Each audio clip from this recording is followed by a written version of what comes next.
Okay, so we'll go ahead with next question. अगला question practice problem number 3। Practice problem number 3, यहाँ ध्यान दो। An electron with charge E enters a uniform magnetic field V bar with velocity V bar.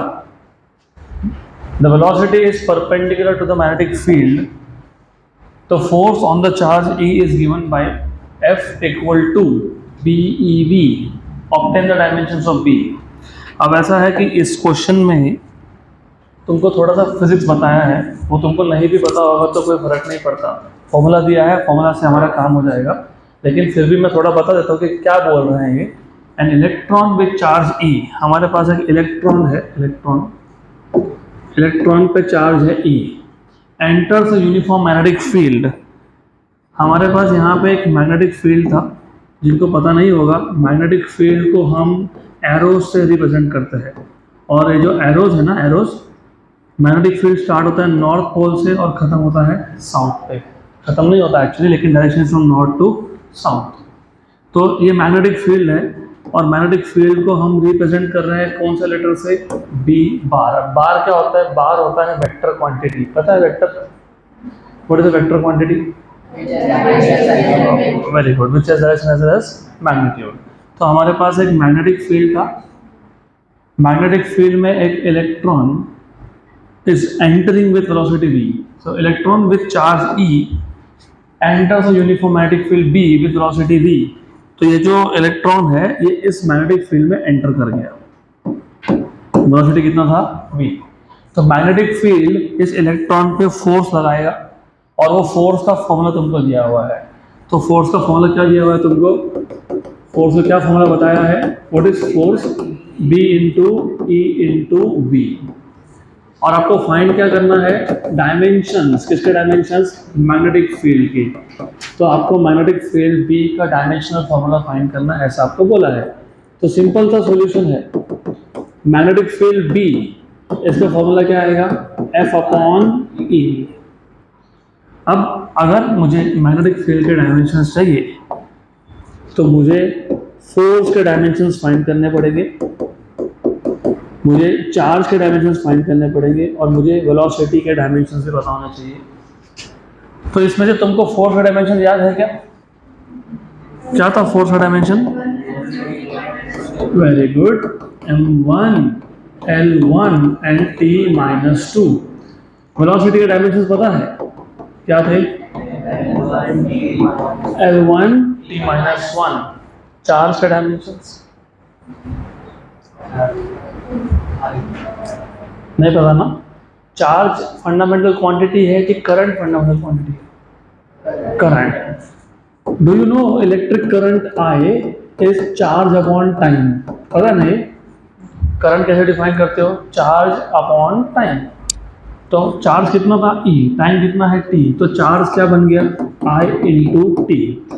तो charge के dimension मतलब current के dimension. Current का dimension पता कैसे लिखते हो तुम? a⁻1। कहीं पे a⁻1 लिखते हैं, कहीं पे i⁻1 लिखते हैं। हम लोग बाय डिफॉल्ट a⁻1 यूज करेंगे। तो करंट क्या आ जाएगा? a⁻1, और टाइम क्या है? t⁻1। तो ये इक्वेशन नंबर 2, ये इक्वेशन नंबर 3 और ये इक्वेशन नंबर 4, ये कहाँ सब्स्टिट्यूट करोगे? 1 में, क्योंकि आपको क्या चाहिए? b के डायमेंशंस। तो substitute, put equation number 2, 3 and 4 in equation number 1। तो मैग्नेटिक फील्ड के जो डायमेंशंस है वो थे फोर्स के डायमेंशंस, लेकिन फोर्स का डायमेंशन क्या था? m1 l1 t minus 2 upon charge का डायमेंशन कितना आया? a1 t1 t minus 1। और किसका है? वेलोसिटी। वेलोसिटी क्या है? l1 t minus 1। t plus 1 और माइनस 1 क्या हो गया? कैंसल। तो ये आ गया आपका B m1 l1 t minus 2। a ऊपर गया तो a माइनस 1, t तो कैंसिल हो गया, l माइनस 1। वैसे मैं l को कैंसिल भी कर सकता था, कैंसिल हो ही जाएगा वैसे वो। तो क्या आ गया? m1 t माइनस 2 और a माइनस 1। करेक्ट, ये है राइट आंसर। आपके नोट्स में और टेक्स्ट बुक में जो आंसर दिया है वो मिस प्रिंटेड है, तो right answer is this one. Okay,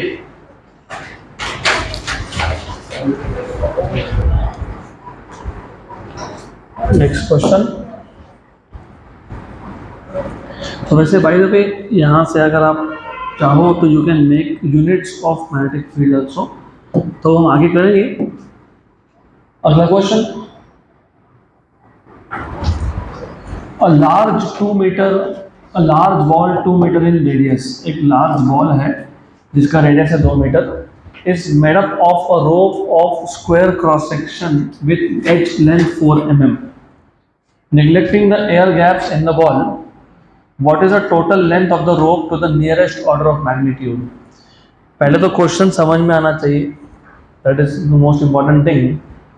हमारे पास एक लार्ज 2 मीटर का बॉल है, रेडियस 2 मीटर है उसका. किससे बनाया इसको तुमने? Is made up of rope. Rope मतलब क्या? रस्सी. और रस्सी का क्रॉस सेक्शन क्या है? स्क्वायर है. नॉर्मली क्या होता है, तुम जब भी रोप की बात करते हो, रस्सी की बात करते हो, तो मान लो ये रस्सी है. क्रॉस सेक्शन दो टाइप के सेक्शन होते हैं. एक होता है जब आप लेंथ को, ये लेंथ है, इसको जब परपेंडिकुलर कट करते हो, परपेंडिकुलर, इसको बोलते हैं क्रॉस सेक्शन. क्या बोलते हैं? और एक होता है लॉन्गिट्यूडनल सेक्शन, जब तुम अलोंग द लेंथ कट करते हो. तो क्रॉस सेक्शन मतलब लेंथ को परपेंडिकुलर, और लॉन्गिट्यूडनल सेक्शन मतलब लेंथ को पैरेलल. करेक्ट.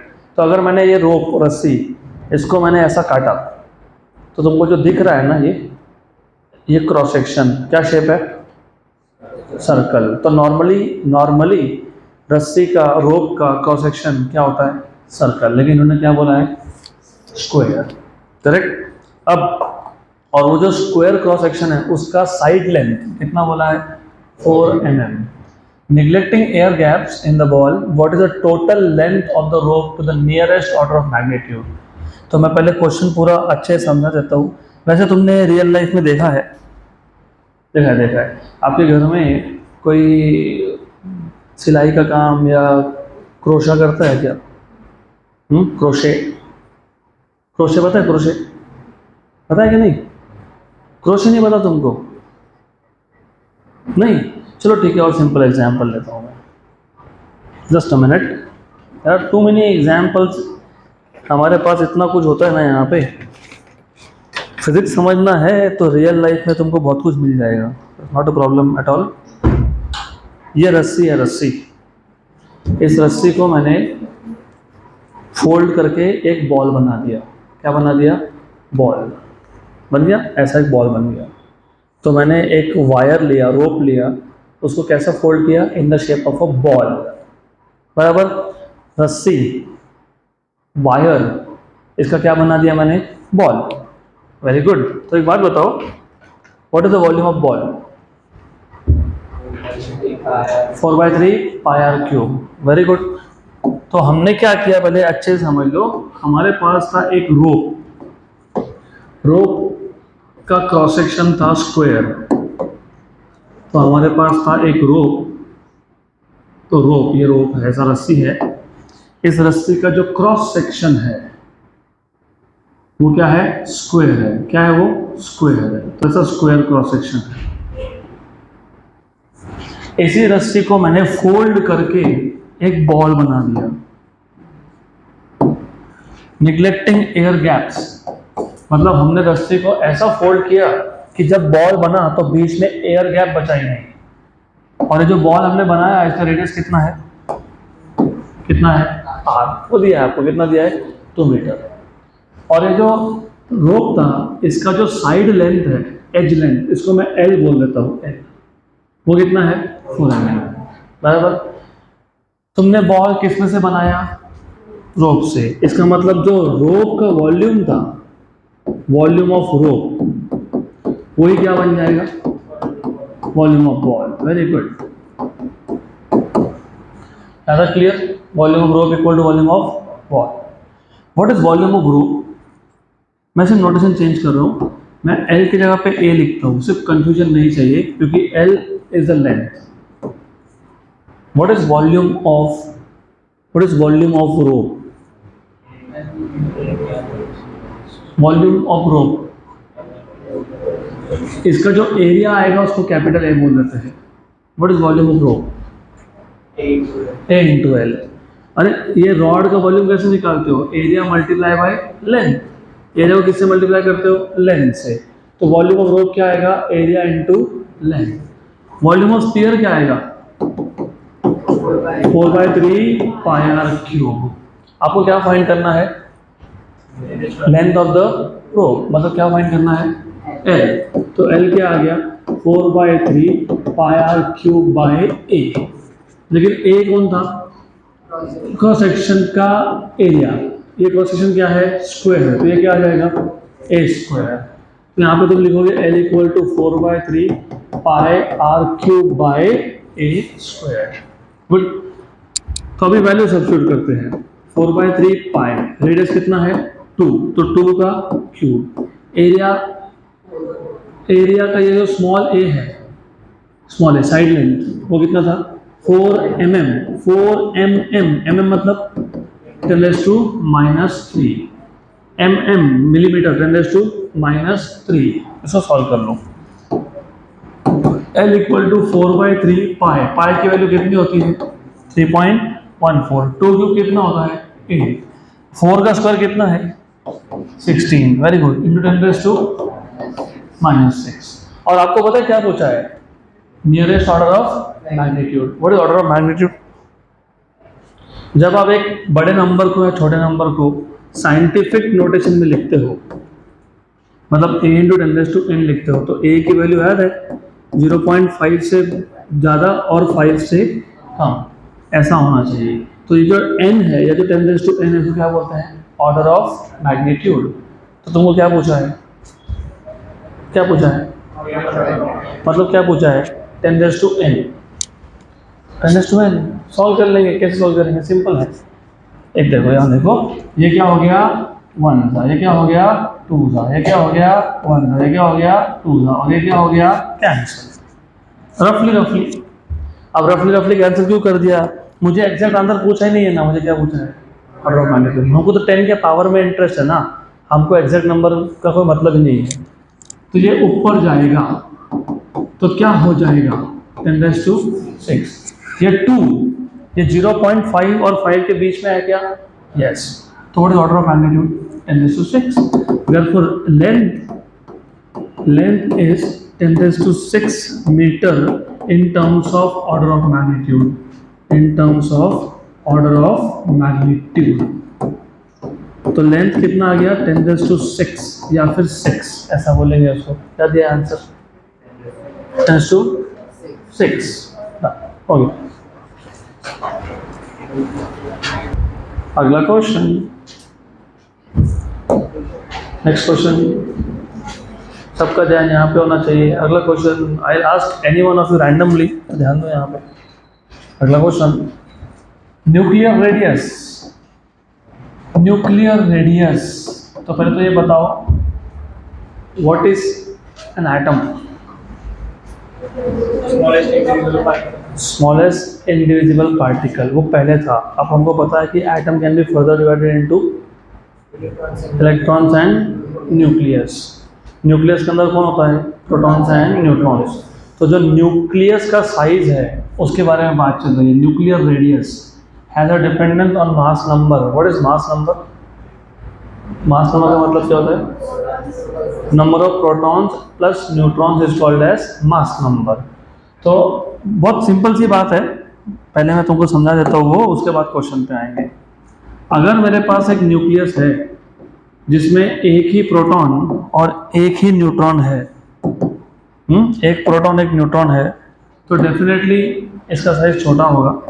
अगर मेरे पास एक न्यूक्लियस है जिसमें प्रोटॉन्स और न्यूट्रॉन्स ज़्यादा नंबर में है, तो जितने ज़्यादा प्रोटॉन्स और न्यूट्रॉन्स होंगे उतना ज़्यादा स्पेस लगेगा। तो सीधी सी बात है, न्यूक्लियस का रेडियस किस पे डिपेंड करेगा? मास नंबर पे, मतलब number of protons and neutrons पे। तो वही बोला है कि nuclear radius R has a dependence on mass number A as. तो आपको बता दिया कि न्यूक्लियर रेडियस जो है वो मास नंबर पे डिपेंड करता है as 1.3 × 10⁻16 A⁻⁻³ metre. For a nucleus of mass number 125, हमारे पास एक न्यूक्लियस है जिसका मास नंबर कितना है 125, obtain the order of magnitude of R in metre. आपको ऑर्डर ऑफ मैग्नीट्यूड फाइंड करना है, बहुत सिंपल है। क्या फॉर्मूला दिया था आपको 1.3 into 10 raise to -16 a raise to 1/3। a की वैल्यू कितनी दी हुई है 125। 125 का क्यूब रूट कितना होता है 5। तो 1.3 into 10 raise to -16 into 5, 1.3 into 5 कितना होता है 6.5। तो 6.5 इंटू 10 रेज टू -16 आ गया मीटर में। लेकिन ये साइंटिफिक नोटेशन करेक्ट है क्या? नहीं, क्यों नहीं? ये वैल्यू 5 से ज़्यादा है तो क्या करोगे, पॉइंट को शिफ्ट करोगे। मतलब मैं इसको ऐसा लिख सकता हूँ क्या 0.65 इंटू 10 है ना, 6.5 मतलब क्या 0.65 इंटू 10 इंटू 10 रेज टू कितना आया -16, और 10 और 10 रेज टू -16 मतलब कितना 10 रेज टू -15। तो 0.65 इंटू 10 रेज टू -15। तो what is order of magnitude -15 या फिर 10 raise to -15। So order of magnitude is -15 या फिर 10 रेज टू -15। हो गया क्वेश्चन खत्म। अगला क्वेश्चन हो गया।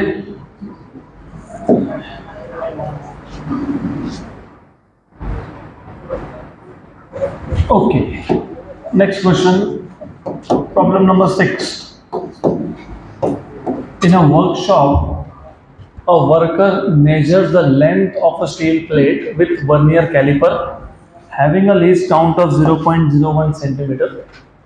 Four such measurements of length yielded the following values: 3.11, 3.13, 3.14, 3.14 centimeter. Find the mean length, the mean absolute error and the percentage error in the measured value of length.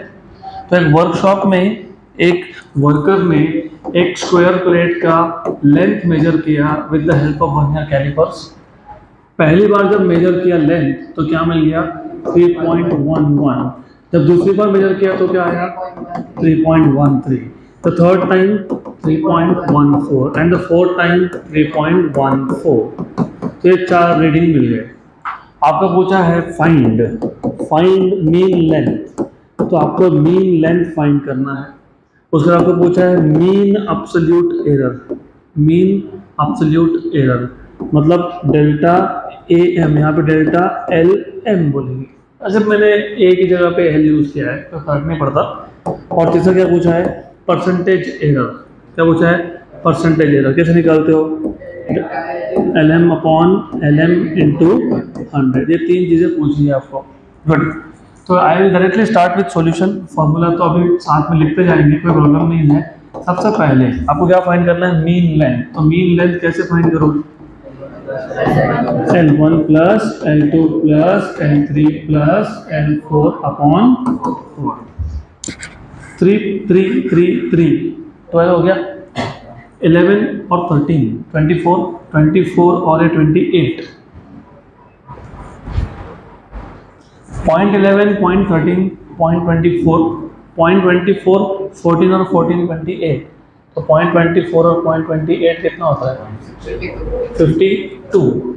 तो 0.52 तो 12.52 divided by 4 बराबर। बताओ क्या आएगा 3.13 कि 14। बहुत गड़बड़ कर रहे हो, रुको रुको रुको, गड़बड़ नहीं, इतनी गड़बड़ नहीं चलती है।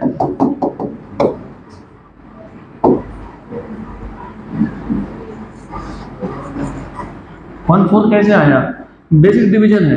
देखो 1 जा कितना 3 जा, ये क्या है 5। तो 1 जा 4, 5 में से 4 गए, बचा कितना 1 और 2 कितना 12 तो कितना आएगा इधर तो 3.14 कहाँ से आ गया? 3.13। कैलकुलेशंस में यू हैव टू लर्न, तो बहुत स्लो जा रहा हूँ मैं, कैलकुलेशंस में भागना पड़ेगा आपको। तो मीन लेंथ आ गया 3.13, मीन लेंथ आ गया 3.13। इसके बाद क्या चाहिए? Mean absolute error. लेकिन मीन एब्सोल्यूट एरर का फॉर्मूला याद है आपको? याद है? Delta l m. क्या करते हैं? Delta l one plus delta L three plus upon 4। तो पहले आपको ये सारे के सारे delta l one, delta l two, delta L three और डेल्टा एल फोर फाइंड करना पड़ेगा। तो डेल्टा एल वन कैसे फाइंड करते हो? Mod of L M minus L one.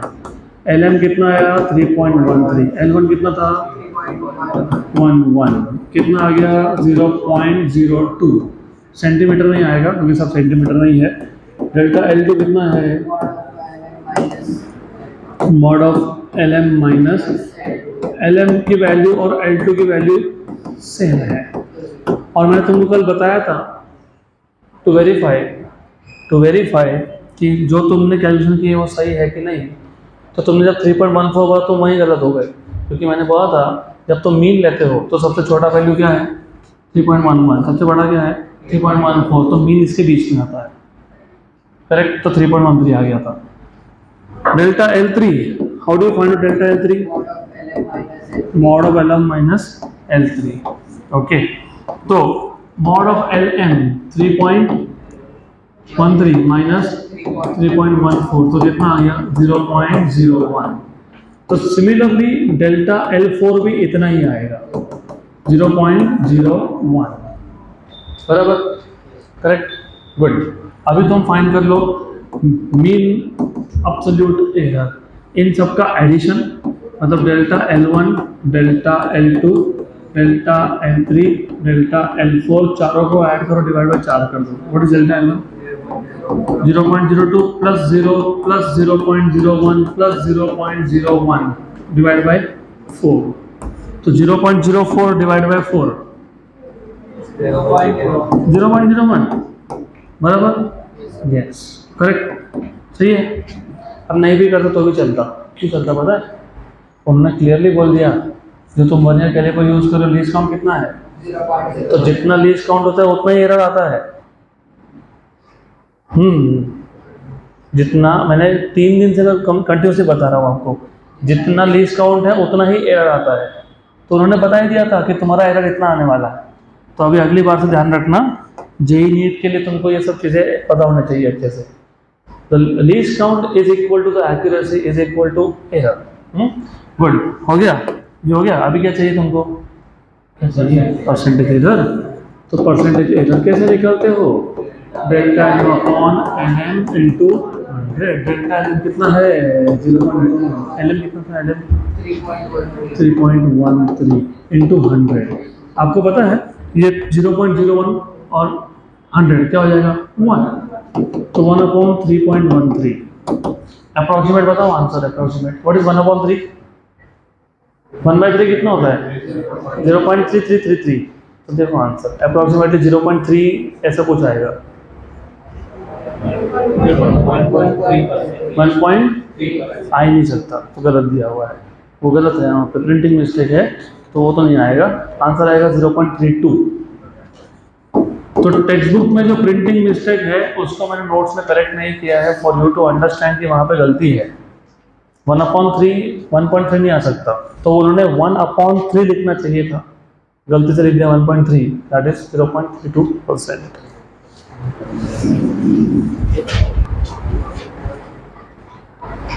अगला question, next question, find the percentage error in kinetic energy of a body having mass 60.0 plus minus 0.3 gram moving with a velocity of 25.0 plus minus 0.1 centimeter per second। आपको given quantity में दिया है mass, क्या है mass? 60 gram. What is error in mass? 0.3 gram. Speed 25 centimetre per second and error in speed 0.1 centimetre per second. आपको क्या पूछा है? Find the percentage error in kinetic energy, मतलब delta kinetic energy upon kinetic energy multiplied by 100, ये पूछा है आपको। अब इसको कैसे फाइंड करेंगे? तो आपको पहले फॉर्मूला पता होना चाहिए किसका? काइनेटिक एनर्जी का, half M V square. Very good. तो फिर delta kinetic energy upon kinetic energy याद है क्या आपको? याद है Z equals to A raise to N B raise to M कैसे करते हो? अगर Z equal to A raise to N B raise to M हो तो what is delta Z by Z? N delta A by A plus M delta B by B। यहाँ पे बता दो 1/2 तो नंबर है, नंबर में एरर होता है क्या? नहीं। M का पावर कितना है? 1। तो मुझे अगर डेल्टा KE बाई KE लिखना है तो मैं क्या लिखूंगा? M by M plus 2 delta V by V। Percentage error तो मल्टीप्लाई बाय 100, दोनों साइड में मल्टीप्लाई बाय 100। बन गया फॉर्मूला? गुड। अब फॉर्मूला बन गया तो अब सिर्फ इसमें वैल्यू सब्स्टिट्यूट करने का काम बाकी है। तो वैल्यू सब्स्टिट्यूट कर लेते हैं हम लोग। तो delta kinetic energy upon kinetic energy into 100 is equal to delta M की वैल्यू कितनी? 0.3। एम कितना था? 60 plus 2 times of 0.1 upon 25 into 100। Correct? Solve कर लो, सिंपल है। 0.3 इसको लिख दो 3/10 तो 3/600 प्लस 2 इंटू 0.1 250 इंटू 100। कुछ नहीं, कैलकुलेशन करने का तरीका अपना अपना होता है, तुम्हारी मर्जी वैसे करो। आई एम नॉट सेइंग कि ऐसा ही करना है, it's up to you. If you want ऐसा कर सकते हो 3/600 इंटू 100 प्लस 2/250 इंटू 100। ओके, हो गया, खत्म हो गया। ये गया गया, ये 1 और ये 2 जा, ठीक है। 1 और 125 जा। आपको पता है 100 तो 25 4 जा और 25 5 जा। You know what is 1/2? You know what is 4/5? How much is this? ठीक है, 1.3% है यार। Done. In Ohm's experiment, what is Ohm's law? What is Ohm's law? V equal to IR. In Ohm's experiment, the values of unknown resistances were found to be. So values of unknown resistances were found to be. जब पहली बार major किया तो कितना आया? 6.12 ओम। Second time किया तो कितना आया? 6.09 ओम। थर्ड टाइम किया तो कितना आ रहा है? 6.22 ओम। एंड फोर्थ टाइम किया तो कितना आया? 6.15 ohm. Calculate the absolute error. आपको पूछा है एब्सोल्यूट एरर, तो you are suppose to find out what is absolute error, मतलब delta R. Actually mean absolute error बोलना चाहिए था, तो mean absolute error. Number 2 relative error. What is relative error? Delta R N by R N. और क्या पूछा है? Percentage error. और आपको पूछा है परसेंटेज एरर, तो परसेंटेज एरर मतलब delta are M by R M into 100। Okay, simple question है, तो कर लेते हैं फाइन एक एक करके। Directly start with the solution. आपको अगर मीन एब्सोल्यूट एरर निकालना है तो सबसे पहले क्या चाहिए आपको? Mean value, R M. How do you find out R M? R1 plus R2 plus R3 plus R4 upon 4। R1 6.12, तो कम करो 6 6 6 और 6 24। 0.12 और 0.09, 0.21, 0.21 और 0.22, 0.43, 0.43 और 0.15, 0.58, 0.58, 24.58 अपॉन 4, 6.12। पक्का? 100%? कैलकुलेशन में बहुत गड़बड़ कर रहे हो। 145 कैलकुलेशन 6.145 आता है वो। 24.58 डिवाइडेड बाई 4, 6.145 बराबर ओहम ओहम। तो what is delta R1? What is delta R1? Mod of RM minus R1, मतलब 6.145 minus 6.12, how much is that? 0.025, पक्का ना? Okay good. What is delta R2?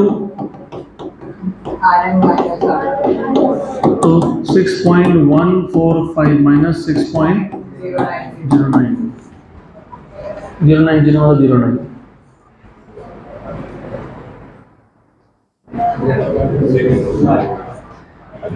तुमको अभी भी तुम उसी मोड में हो। ऐसा लिखेंगे, फिर माइनस करेंगे, ये 5 आ गया, 4 में से 9 तो जाता नहीं है, इससे उधार लेंगे, उधार ले लिया, कितना हो गया 5। तुम अभी तक उसी मोड में हो, 0.05 है। कोई बात नहीं, टाइम लगता है, लेकिन आई कैन अश्योर यू आने वाले 6 महीने में तुम्हारा स्पीड कैलकुलेटर से फास्ट हो जाएगा। होता है, बिकॉज मैं लॉग एंटी लॉग यूज़ करने देता ही नहीं हूँ, बहुत टाइम जाता है उसमें। तो ये आ गया आपका RM माइनस R3 6.145। ये कितना था? 6.22। बताओ, minus 0. You are still in that mode. 6.220, 6.145। मुझे पता है मैं उल्टा माइनस कर रहा हूँ, मुझे पता है, डोंट वरी, आई नो। बराबर, 0 में से 5 तो जाएगा नहीं, 2 में से 4 जाएगा नहीं, उधार ले लो। इधर क्या हो गया? 12, बराबर ना? 12 का एक उसको शिफ्ट कर दो, कितना आ गया? 11, 5, 7, तो 0.075 ohm. Okay, then last delta R4 कितना? 6.145 माइनस 15। अभी ये तो मेरे को डायरेक्ट बता दो। 0.005। अरे वो 0.150 है, ये 0.145 है, तो कितना बचेगा? 0.005। 0.007 नहीं आया, नहीं तो जेम्स बॉन्ड बन जाता वो। It is 0.005। ये हो गया डेल्टा R4। तुमको क्या चाहिएगा? Delta RM। What is delta RM? बता दो। Plus delta R3 plus delta R4 divided by, very good, delta R1 0.025 plus 0.055 plus 0.075 and plus 0.005 divided by 4। अब देखो ऐड करते वक्त ना, ऐड करते वक्त 0.005 और 0.075, 0.08 उसको उधर ही रखो, पहले इन दोनों को ऐड करो। 0.025 और 0.055, 0.08 और 0.08 इज 0.16, तो 0.16 डिवाइड बाय कितना? तो कितना आएगा? 0.04। 0.04 आ गया, गुड। और क्या चाहिए था? अब